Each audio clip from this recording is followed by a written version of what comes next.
Hari ini lebih lanjut tentang investasi. Ya, ini adalah gambar toko roti. Roti, penjualan roti yang akan menjadi ilustrasi kemudian. Nah, persamaan investasi dan berwirausaha itu adalah sama-sama bergerak dalam dunia usaha, baik investasi juga, ya, perusahaan yang dibeli sahamnya itu bergerak dalam dunia usaha. Demikian juga berwirausaha itu juga bergerak dalam dunia usaha. Ya, bisa saja investasi, perusahaan yang diinvestasikan dengan usaha itu bisa sama juga, ya.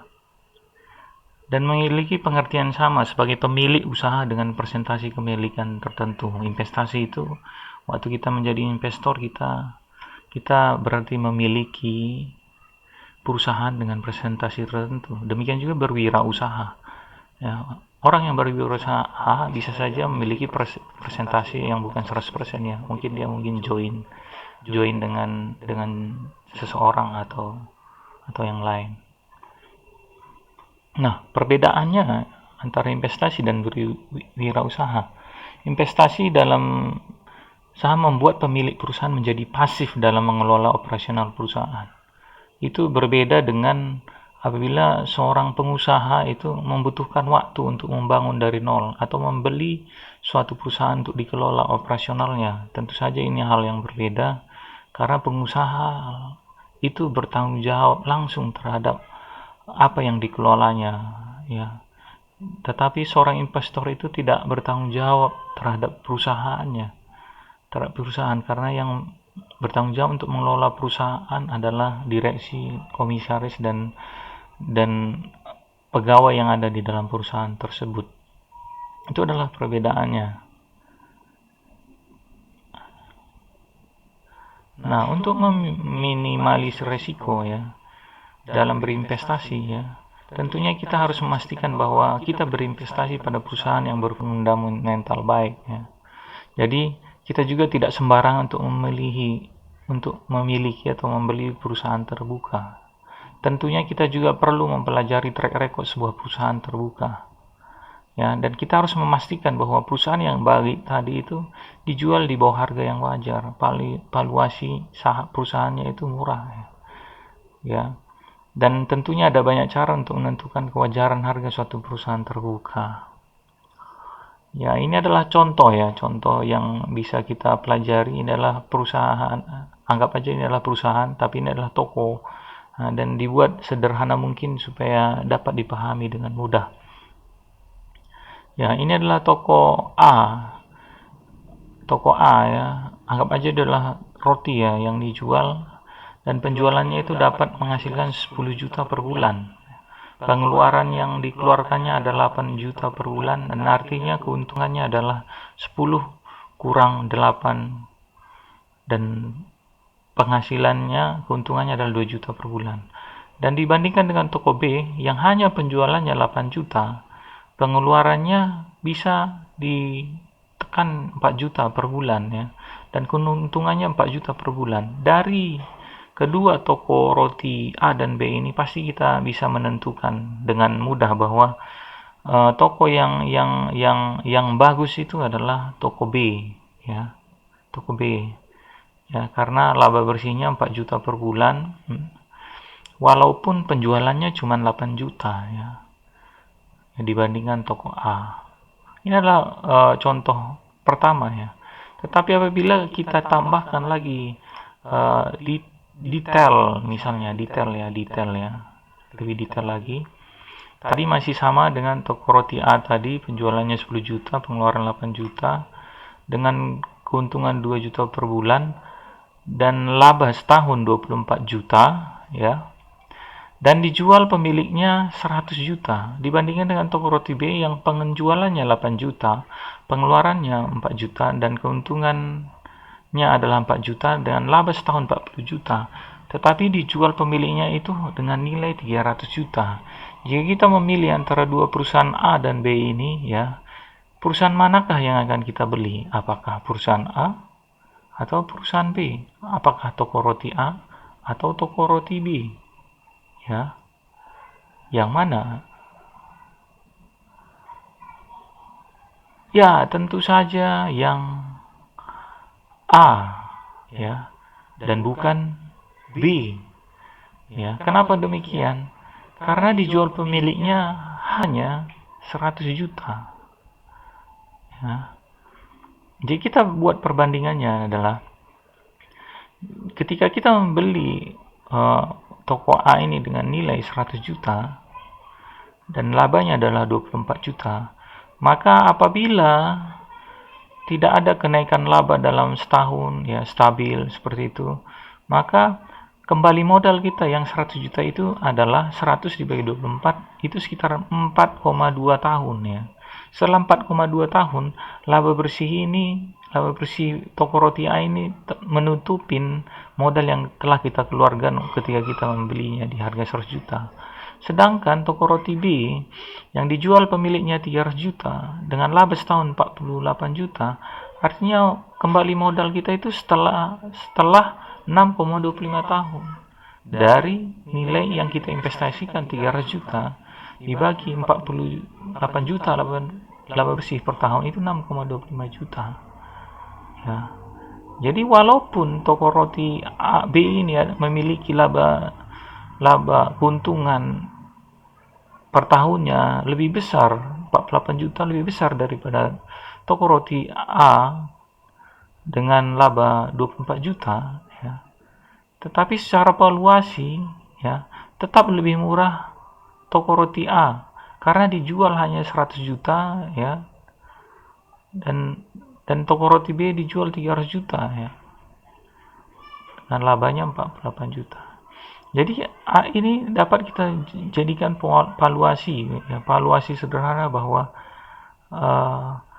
ketika kita diperhadapkan dua toko roti ya, yang mana kita pilih? Tentunya kita harus memilih toko roti A. Walaupun keuntungan toko roti B lebih tinggi daripada toko roti A.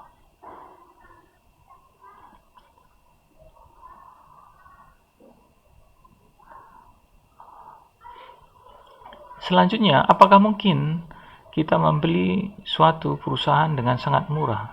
Misalnya toko roti A, penjualan 10 juta, pengeluaran 8 juta, keuntungan 2 juta per bulan, laba bersih setahun itu 24 juta, dan dijual pemiliknya 24 juta. Apakah mungkin? Artinya kalau ada yang menjual sedemikian rupa, maka kembali modal kita adalah 24 per 24 setahun. Dalam setahun kita sudah kembali modal. Apakah mungkin? Ya, di dalam pasar saham ya, hal ini mungkin saja terjadi ya. Walaupun kemungkinannya juga sedikit kecil ya. Tetapi bisa saja ini terjadi apabila sesuatu hal terjadi di bursa saham Indonesia ya. Mungkin saja kita bertanya ya, bagaimana kalau misalnya ada perusahaan sedemikian ya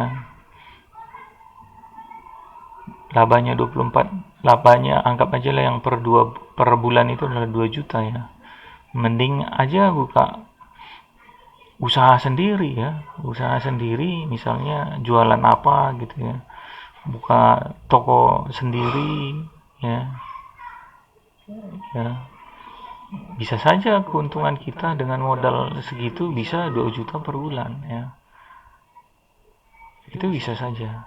Tetapi tadi yang kita perhatikan bahwa investor itu adalah pengusaha pasif ya, yang perusahaannya sendiri dikelola oleh orang lain ya, sehingga dia dapat mendapatkan keuntungan perusahaan yang tidak dikelola oleh mereka. Itulah untungnya investor ya. Mungkin saja kalau seseorang punya usaha ya dengan modal 5 juta ya, 5 juta misalnya dagang roti ya, 5 juta ini contoh aja, 5 juta modal 5 juta, mungkin saja keuntungannya dalam sebulan itu 1 juta ya. Jadi ngapain juga berinvestasi ya. Dengan 24 juta keuntungan cuman 2 juta per bulan ya, lebih tinggi dong ya, lebih tinggi daripada ini. Lebih tinggi daripada ini. Ya, itu adalah pertanyaan bagus ya.